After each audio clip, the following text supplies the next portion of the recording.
How's it going, everybody? Welcome back to the Timeless Movie Podcast, episode number 35. My name is Victor Vasquez. Appreciate every single one of you coming back and listening to another episode.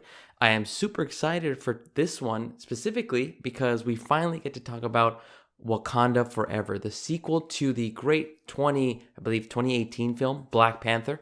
I waited a couple of extra days just to kind of get spoilers out of the way. Hopefully you guys have already seen it. If you have not, definitely recommend you guys just jump out of the video or at least like this video so you can come back later and watch it when you do catch Wakanda Forever. Super excited to kind of just really talk through this film. It was definitely an experience, obviously, with just all the craziness going around in regards to, we lost Chadwick Boseman. How would they continue the story? What would happen to the T'Challa character? All that stuff really was going to get answered in this next film. And it was a big task for Ryan Coogler, who's the director of Wakanda Forever. So let's just jump right into it and go into the first segment to discuss what were some of my initial kind of questions or thoughts about watching this movie. Pretty obvious in regards to why I wanted to watch this movie. For a lot of folks, again, that have listened to some of these podcasts, I am a big Marvel fan.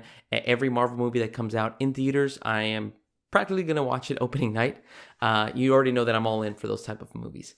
So again, I'm not going to go into too much detail as to why I wanted to watch it. Instead, I want to pose it more as 3 different questions that I was really very curious about before watching the movie.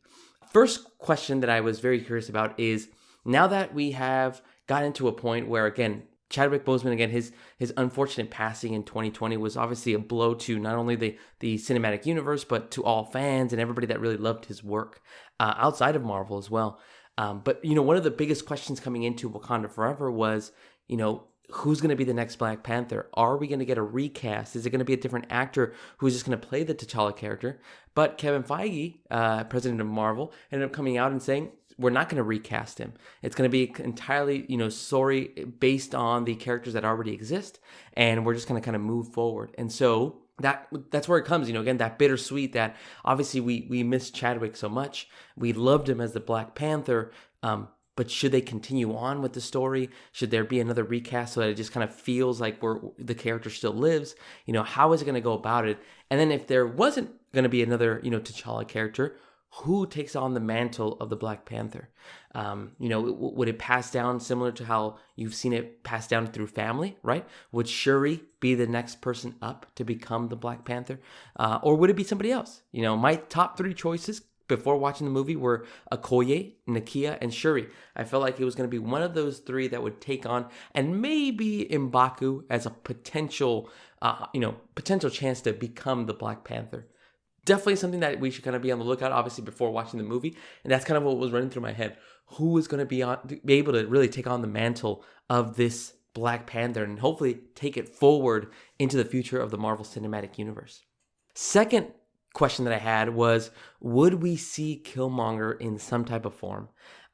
I personally didn't want the character to be alive. That would have, to me, would have been a really big blow to what the first film, the greatness of it, is. Killmonger, played by Michael B. Jordan, he was such a great antagonist, and the way his kind of arc kind of started and then ended in Black Panther, spoiler alert, he ends up dying, but I did not want him to somehow, some way, make him come back to life and try to be, a good character. I felt like that would have just really ruined his whole arc from the first movie.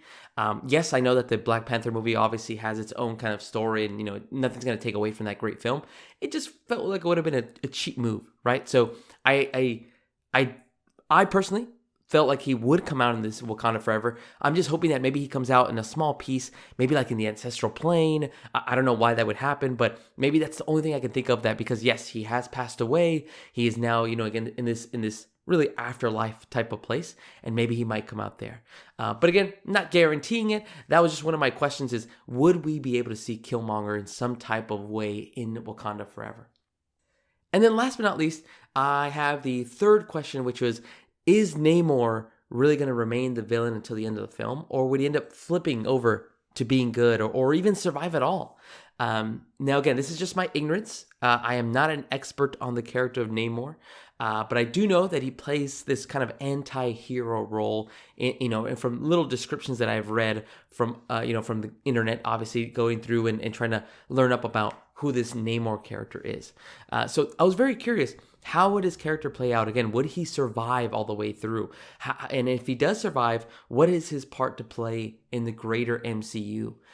So those are really my big questions. Again, from the trailers, it shows us as giving us the idea, the audience, that Namor is really the villain in this case, right? He's the antagonist going up against Wakanda. And so I really want to figure out, again, is that like a misdirect? Is he really intended to be the villain? Or is he going to end up flipping at the end? So those are the big questions I had before jumping into and seeing Wakanda Forever. So now that we've kind of discussed those, let's see if those get answered in the second segment, which is my detailed thoughts about watching Wakanda Forever. All right, well, I ended up watching Wakanda Forever opening night in theaters. Me and my girlfriend and my brother and my sister all went to go watch it. And man, what a movie it was. I pretty sure most of the folks on the internet might be saying the same thing, but I couldn't help but notice that it just didn't feel like a typical Marvel movie.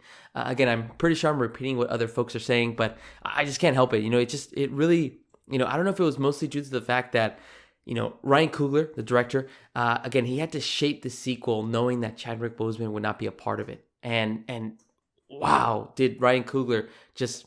He killed it. Right? He hit it right out of the park. And not only him, but the cast and crew also delivered. Wakanda Forever was an amazing experience.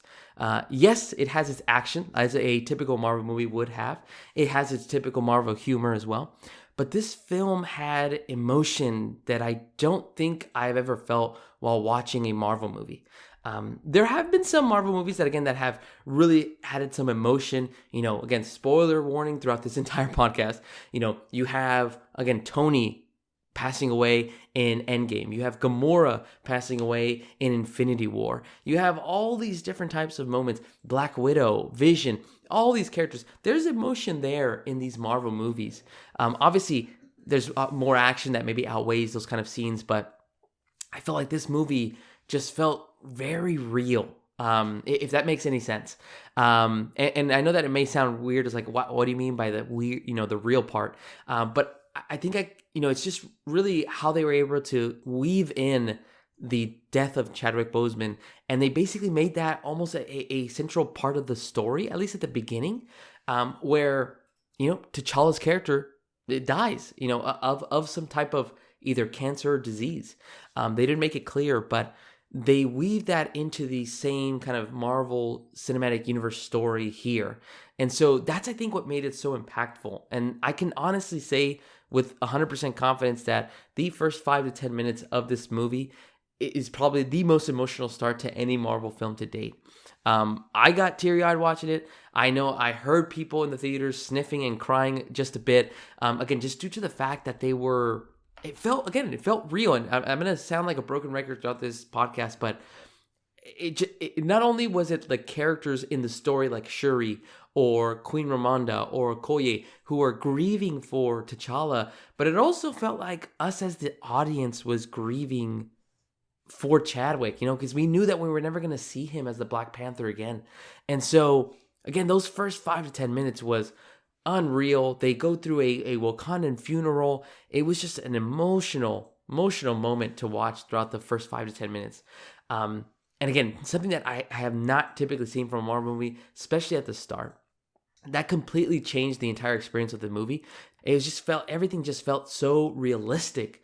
And it almost felt like, again, we weren't really watching these characters. Obviously, we know in our minds and subconsciously, yes, these are characters, but you know that the actors use that real life emotion that they felt when they lost Chadwick, that, you know what, let's put this into the performance as well. Oh man, apart from the emotional moments, I thought Wakanda Forever was incredible as a movie. I'll start with some of the pros and then I'll move on to some of the few cons that I have. First pro for me was the performances by the cast. Whether it was Letitia Wright as Shuri, Angela Bassett as Queen Ramonda, Winston Duke as M'Baku, Tenoch Huerta as Namor, everyone was just outstanding and made watching the film even more engaging.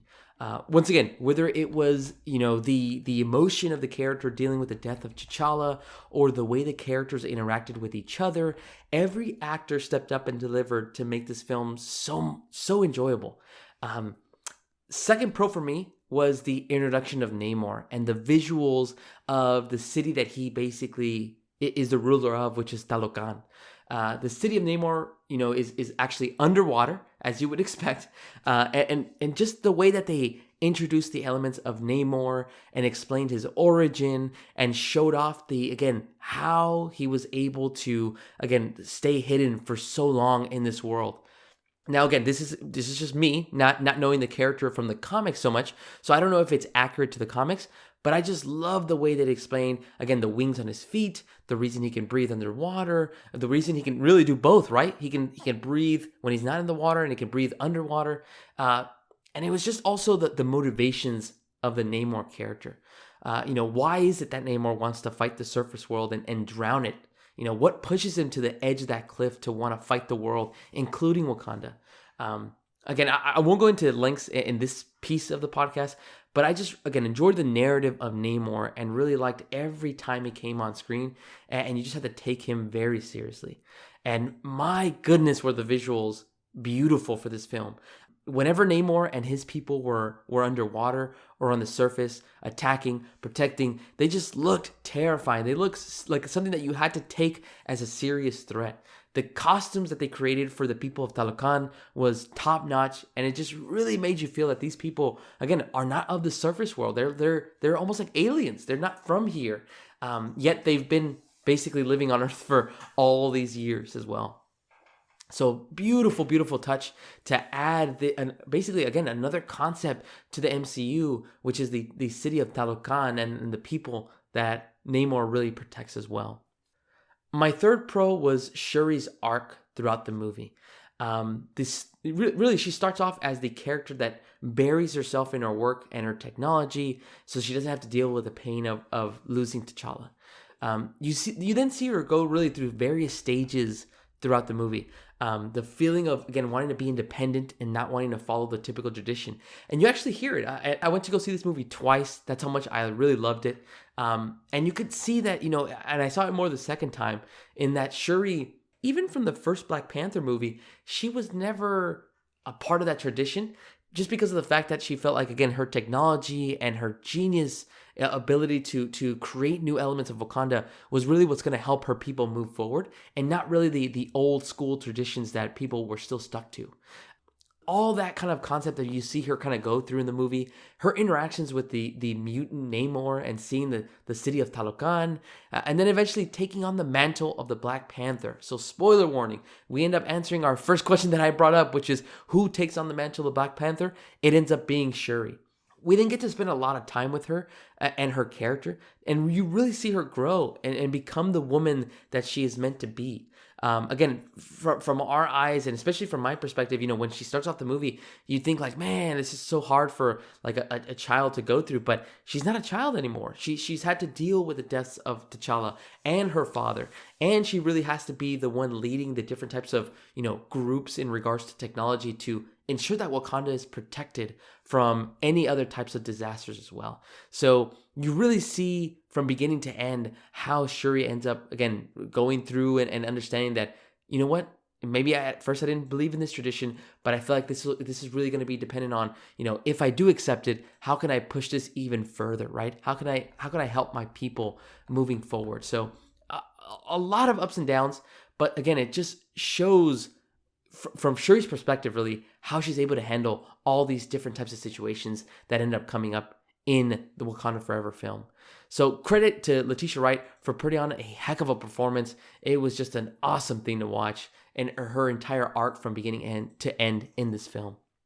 Final pro for me was how well the movie did with introducing Riri Williams, aka Ironheart. So Riri Williams is one of the funniest characters that ended up coming out in the film, and was also a real badass. She came out with her own custom iron vibranium suit that she used to help out Wakanda later on in the film. It was also is really cool to see another fresh character. Again, I think, especially in this phase 4 of Marvel, you've seen a lot of new faces, right? You see Yelena comes out in the Black Widow movie. You see Kate Bishop get introduced, Miss Marvel. Now you have, in this case, Riri Williams, who's now going to be a part of the MCU. She's actually going to get her own Disney Plus show as well. So it was awesome to see, again, a different type of perspective and another character that's definitely capable of just kind of creating these crazy suits very similar to Tony Stark as well. Now, I do want to bring up that Riri Williams actually kind of coincides with one of my cons and nitpicks of the film, and that's Riri Williams' backstory. And now, I want to make it very clear, and I hope everyone understands, I'm not saying that I hate the movie just because I have one con about this. All I'm saying is that, again, I just have one little nitpick, and that's Riri's backstory. I want to know a little bit more as to why she decides to build these Iron Man-like suits.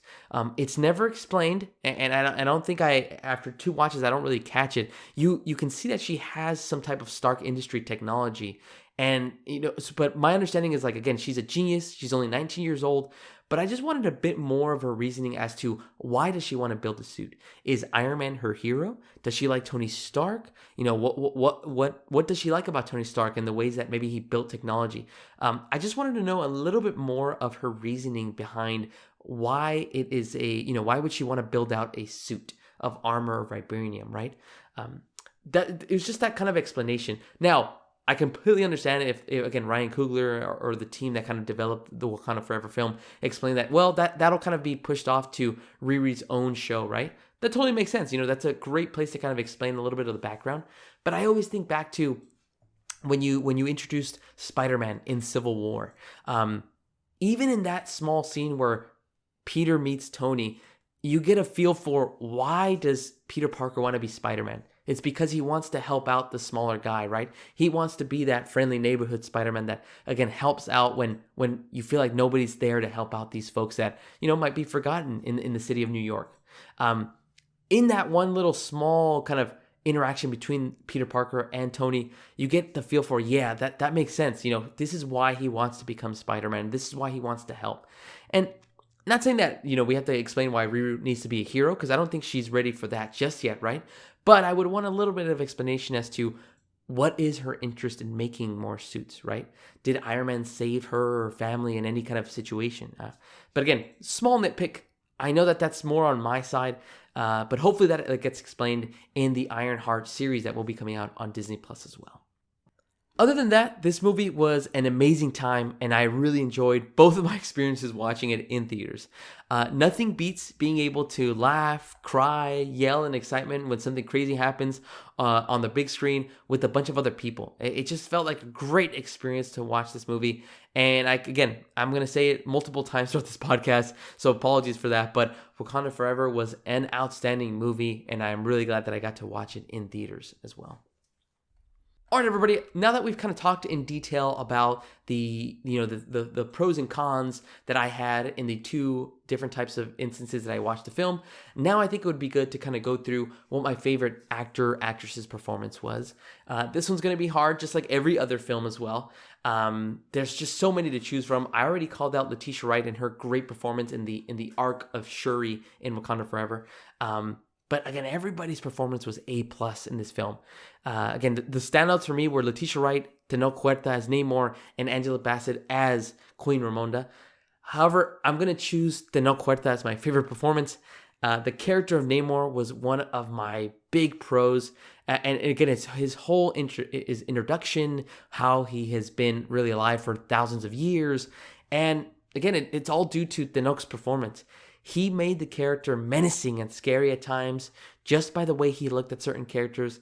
But then he would, he'd be showing Shuri the city of Talocan and going through his own story, and you could not be a nicer character. It's just crazy how he was able to shift between those two. I mean, he is an actor, so I know that he has that ability, but it's so cool that you can even take that kind of a character seriously, where the first time you meet him, again, it comes out as an antagonist. He is the antagonist of this film to an extent.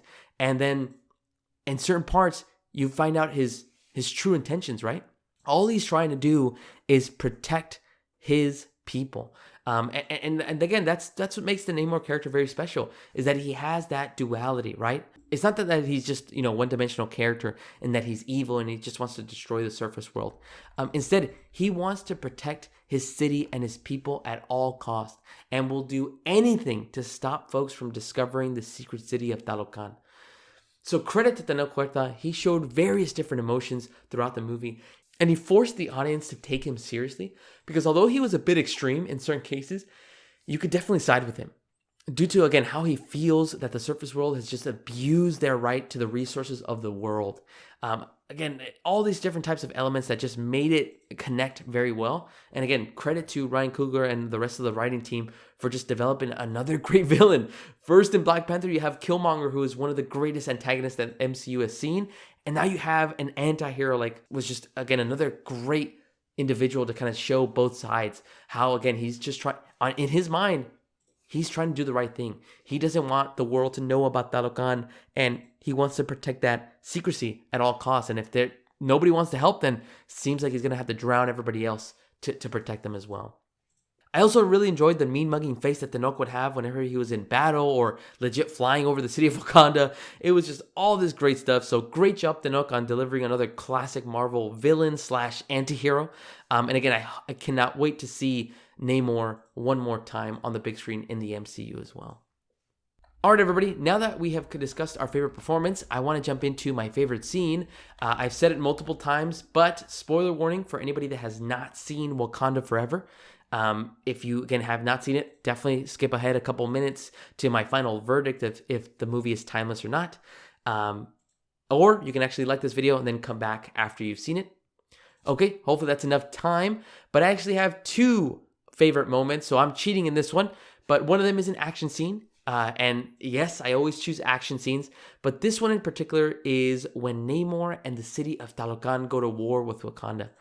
Namor shows off his insane ability of single-handedly crushing and destroying several Wakandan ships, punching M'Baku so hard that I'm pretty sure at the first time watching, I thought he was dead, dealing the final blow of basically drowning the throne room in Wakanda and trying to kill Riri and Queen Ramonda.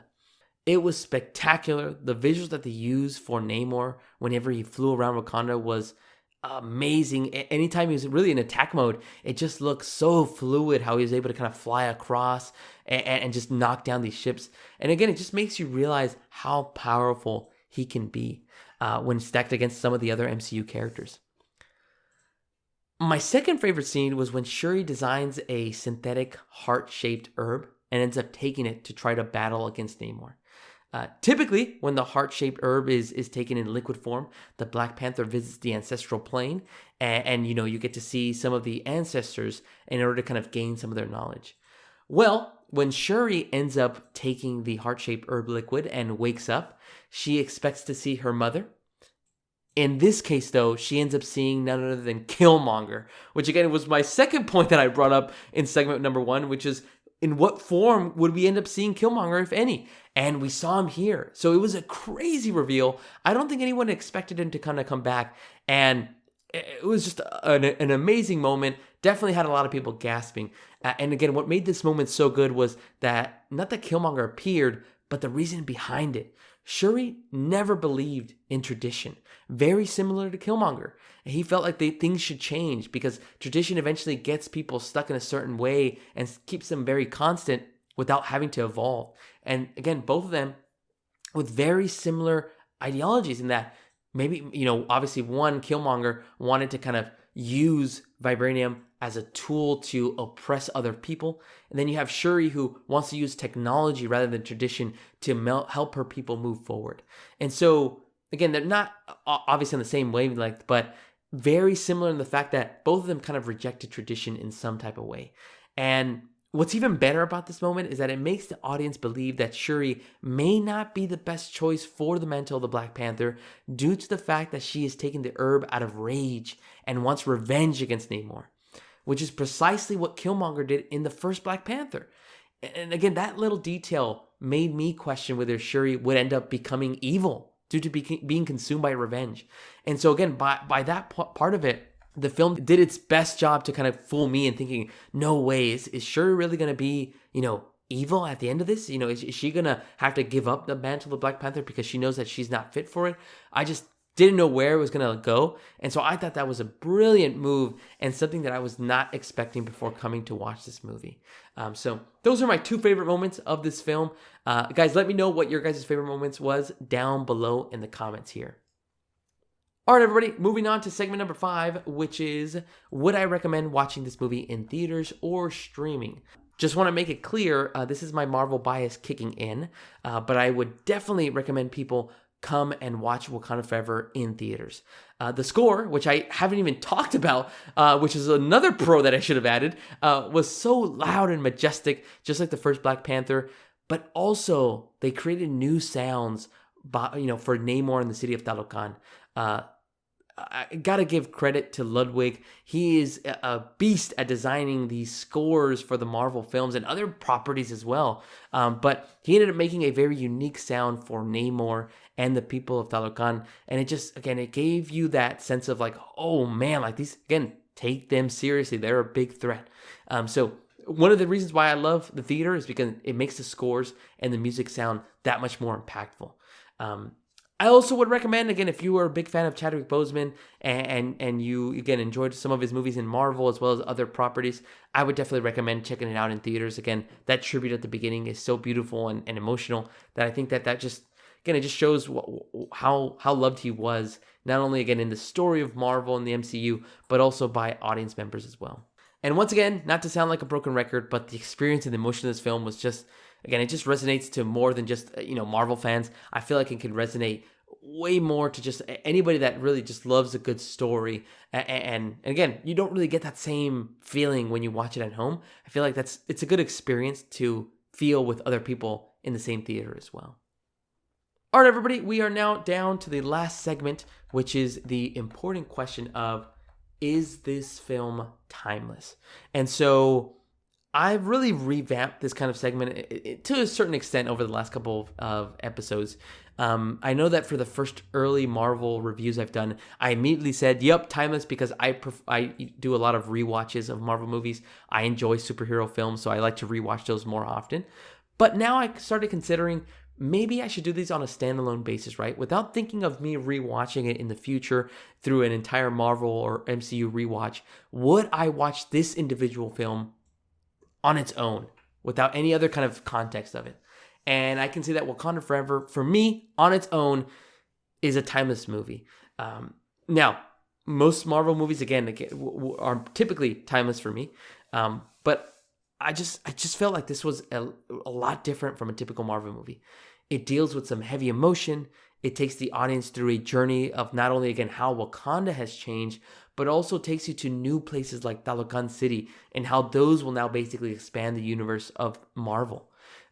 What makes this movie timeless as well is not just the action, but the way the story just moves so cleanly, so precisely, so smooth. It never feels like it's dragging or going too fast. It's just, again, it jumps from one area to another, and it just keeps everything and everyone really and the audience engaged the whole time. I've already seen it twice. I would not be surprised if I see it a third time.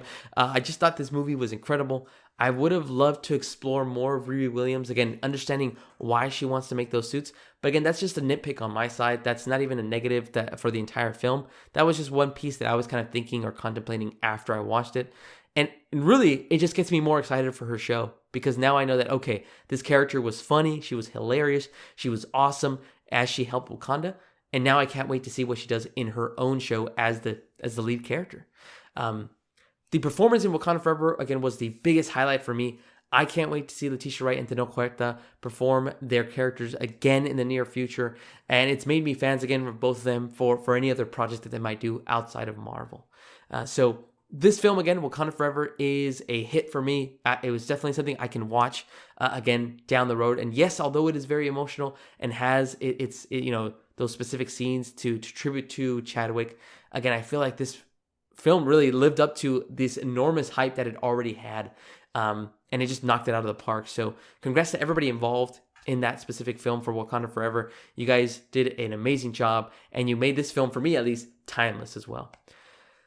But those are my thoughts, guys. I really want to hear from you. Have you seen Wakanda Forever? And what did you think about this movie? What were your favorite scenes? What did you, is it timeless for you? Did you watch it multiple times, or was one time enough for you?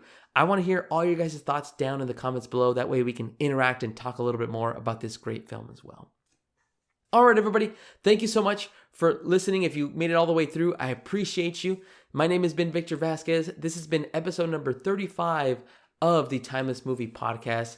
Make sure to tune in next week, as I will probably be reviewing The Menu or Knives Out Glass Onion, the new film from Rian Johnson as well. All right, everybody. Thank you so much, and I hope you guys have a great rest of your week.